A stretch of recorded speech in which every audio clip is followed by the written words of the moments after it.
Hey, everyone. If it's cool with you, I'm just going to draw for a little bit.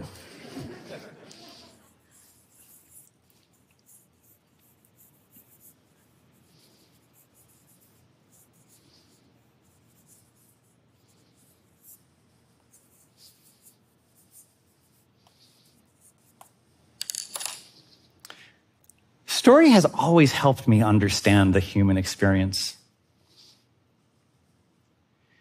Growing up, I took solace in the books that I would read, and those book characters that I met offered me friendship. Characters like Ralph S. Mouse from Beverly Cleary's The Mouse on the Motorcycle, Snoopy, Garfield. They offered me companionship as I dealt with the trauma of my mother's lifelong struggle with an opioid addiction, the fact that I didn't know who or where my birth father was. Story has also helped me understand my family's history. My grandfather, who raised me, would hold court in the living room, regaling me with stories of life during the Great Depression and telling me all about his parents who had emigrated from Poland. Now, my great-grandparents died many years before I was ever born. But through these stories that were shared in our home, I always felt like I knew them.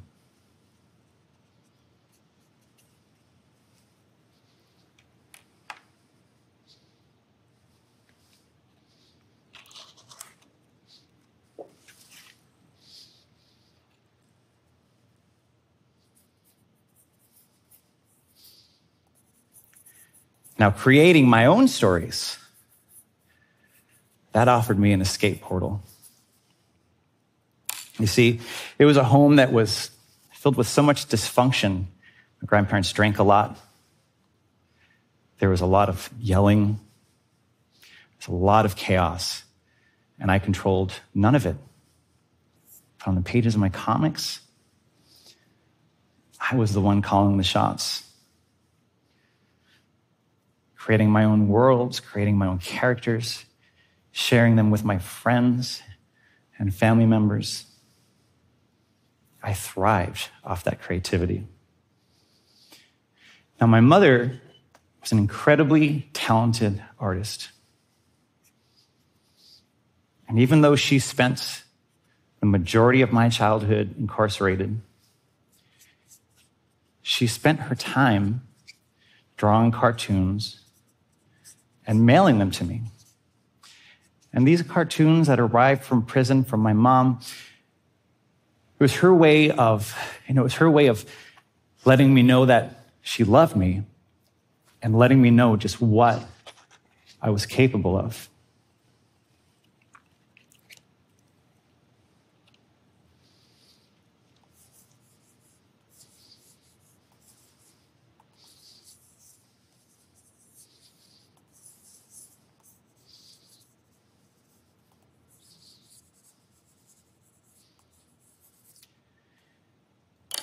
Now, bearing witness to the stories of others helped me put life into perspective. When I was a teenager, I volunteered at a camp for children with cancer. And I spent several summers after that working there as well.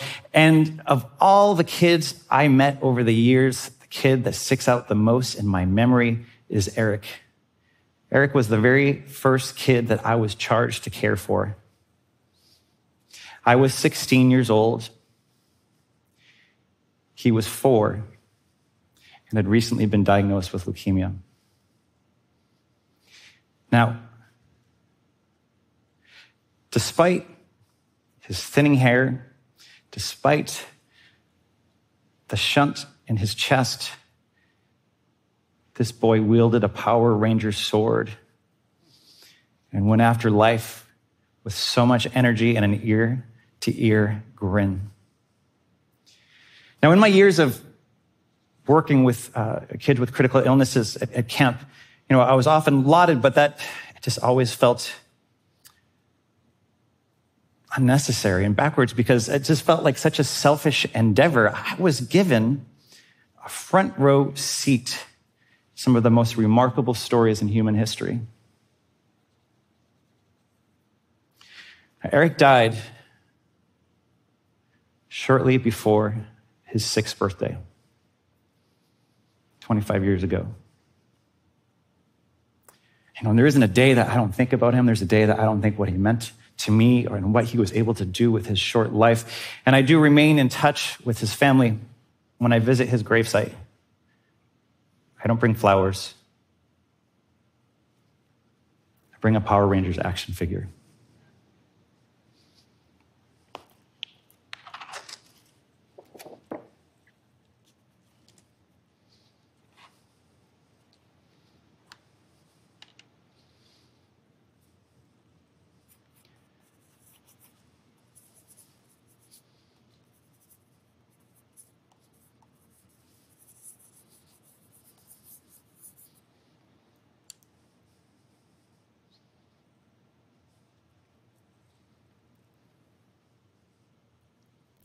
I've recently completed a graphic memoir recounting my time working at camp and working with this population and that time with Eric.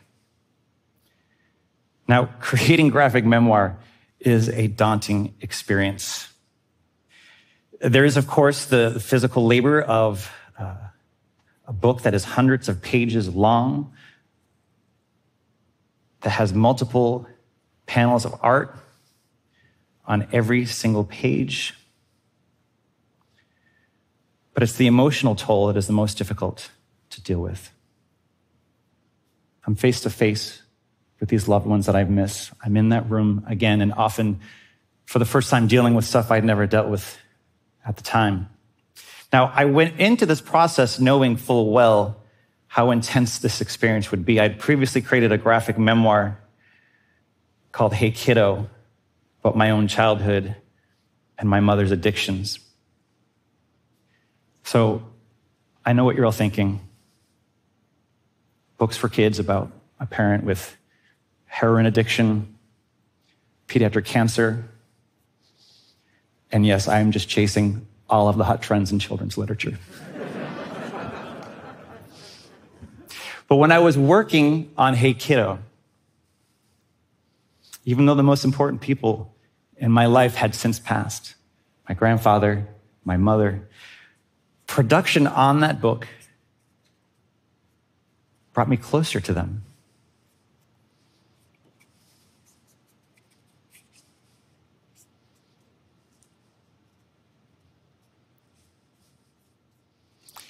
And the same now has happened with Eric via Sunshine.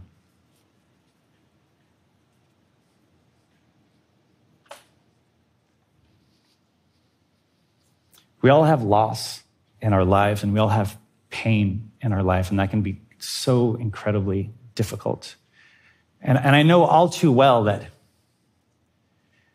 no matter how much I talk about these people, no matter how much I write about them, no matter how much I draw them, there is nothing that I'm going to do that's going to bring them back to this earth. I miss them. But I take solace in knowing that their stories are being shared and that they are being remembered, because my grandfather was right. Stories keep people alive and real to us. Thank you.